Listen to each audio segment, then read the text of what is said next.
Hai semua, salam sejahtera dan anda bersama saya Nadia Muhammad Hashim dari Israk Solution Sendirian Berhad.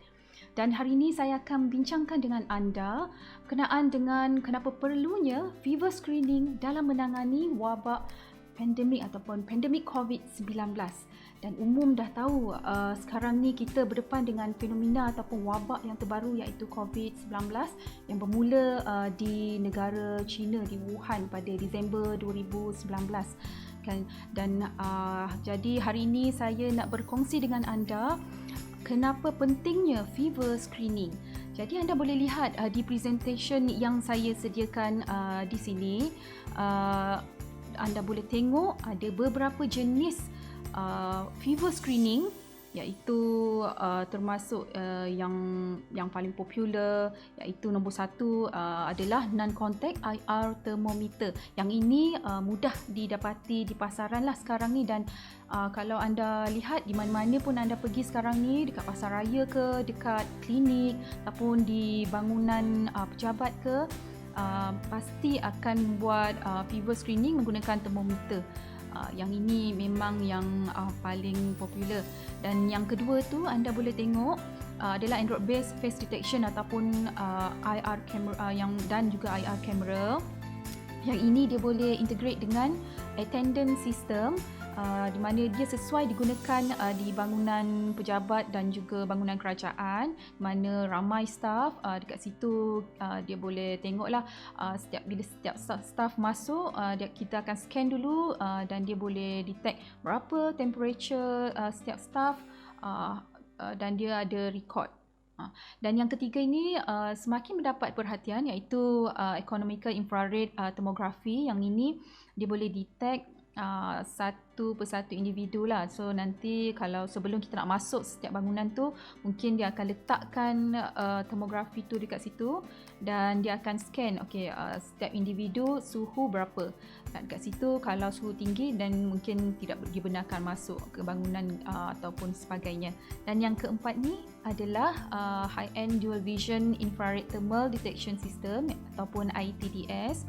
Yang ini kalau anda boleh tengok sekarang ni digunakan di airport, dan mungkin dekat tempat lain mungkin akan menggunakan yang high end ini sebab dia memudahkan pengurusan, di mana dia boleh detect sehingga 20 orang secara serentak, dan jarak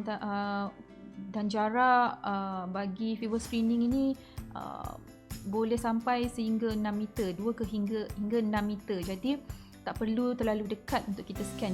Macam yang nombor satu tadi menggunakan termometer, kita kena scan jarak dia kurang daripada 1 meter, kita kena letak kat dahi kan. So kalau yang high end ni daripada jauh dia dah boleh tengok dah berapa temperature, dan kalau temperature tinggi nanti ada alarm akan berbunyi dan nanti dia akan diminta untuk pergi ke laluan yang lain. Tak boleh terus masuk ke tempat orang awam lah. Dan bagi untuk saya berkongsi apa kepentingan fever screening ni tadi, nombor satu ni adalah bagi mengesan suhu badan yang tinggi ataupun kita kata dia demam lah. Selalunya yang demam ni suhu dia 37.5 ke atas. Jadi bila sebelum dia nak pergi, dia nak masuk ke premis ke, nak masuk ke bangunan ke, kita scan dulu. Tak kisahlah gunakan fever screening apa, yang penting kita nak tengok dia ada demam ke tidak, sebab salah satu simptom bagi COVID-19 ni adalah demam selain daripada batuk dan sesema. Jadi bila kita tahu dia ada demam, kita terus tu sebab kita kena ada fever screening. Bila kita screen dia, dia ada demam, so kita dekat situ kita boleh kawal. So mungkin individu itu tak dibenarkan masuk ke tempat tersebut. Dan seterusnya nombor 2, bagi mengurangkan risiko penyebaran COVID-19 lah. Yang ini daripada tadi tu, bila dia kesan ada demam, dia tidak dibenarkan masuk, ataupun kita mungkin akan catatkan individu ini ada demam dan dia mungkin diminta untuk membuat saringan di hospital yang berdekatan. Dekat situ kita boleh kurangkan risiko penularan wabak COVID-19 ni. Okey, dan seterusnya bagi membantu kerajaan mengesan rekod lokasi pesakit COVID-19. Okey, macam tadilah bila ada screening, fever screening ni, yang ada beberapa jenis fever screening tu tadi, dia boleh ada record dan dia boleh contohnya sesuatu individu ni dia demam dan dia telah disahkan positif COVID-19. Jadi pihak hospital boleh semak semula rekod di mana individu ini telah pergi sebelum ni.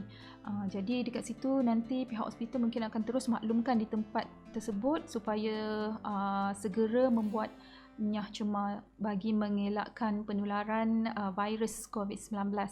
Okey, dan yang terakhir ni adalah bagi memudahkan pengurusan untuk saringan COVID-19. Jadi contohnya dekat hospital lah, bila kita nak masuk dekat hospital, kita letakkan fever screening. Jadi kalau ada fever screening kat situ, bila dia detect fever, nanti hospital mudah dia akan terus minta yang ada fever ni untuk pergi ke laluan saringan. Dan daripada situ, kalau nanti dia akan buat saringan, kalau ada positif ke negatif ke, dekat situlah. So bila tak ada kalau tak ada demam, dia nanti dia akan ada laluan lain.